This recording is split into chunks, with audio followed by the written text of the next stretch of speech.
I want to thank our witnesses for being here today. During the last hearing, I just want to clarify some testimony that I provided. I think it was misunderstood by Mr. Raskin. I've spoken to Mr. Raskin, but I want to make sure that it's on the record.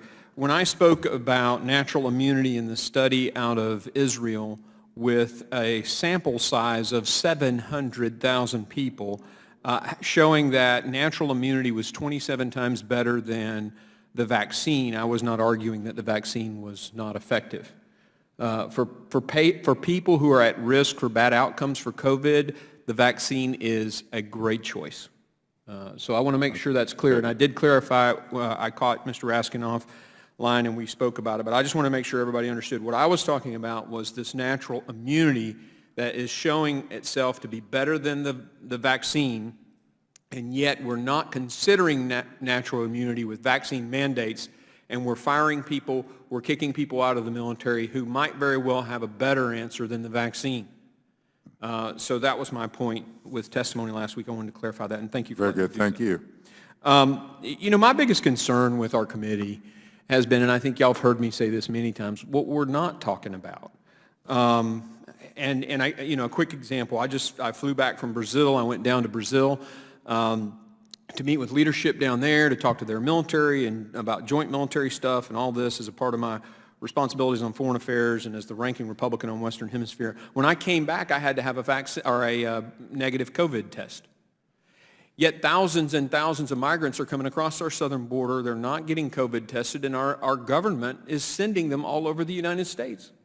It's as if we're seeding COVID all over the country, and we're not talking about that in this committee.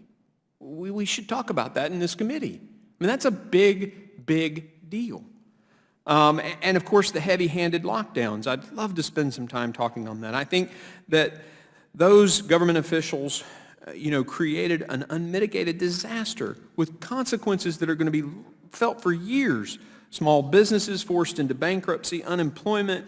As a physician, I'm very concerned about the long-term effects of delayed cancer screenings and preventative care. I think most people here know that I had colon cancer. And I went to combat, too.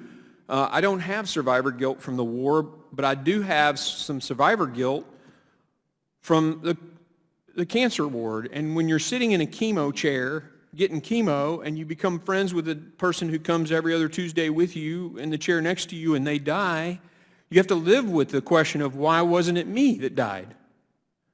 Yet, here we are with all our lockdowns. There weren't cancer screenings for months. Thousands of undiagnosed cancers will kill Americans. We didn't consider the ratio. We won't look at the numbers. We won't talk about this. And even today, I talked to my oncologist this week, 30% below our pre-COVID levels of colon and breast cancer screening. We're still scaring people to death, literally, because they're afraid to go get their cancer screenings. School closures forced millions of students to substitute screens for classrooms, and it has led to a massive setback in our educational progress for those students. Not to mention the very well-documented toll on social isolation and mental health. As an ER physician, I would see people all the time coming in with suicidal ideation, with suicidal attempts, and when it's a young person, it rips your heart out. Yet we're not talking about that. In fact, while we know for a fact that there's been a 30% increase in ER visits for mental health issues amongst teenagers and a 50% increase for women, the CDC hasn't released the suicide data for last year. Why? Well, we ought to know that in the midst of this pandemic, if we're going to balance out how many we lost to the vaccine with or to the virus, well, how many did we wind up harming, killing with the bad lockdowns? Well, I mean, we should look at that data. I mean, why aren't we talking about those things?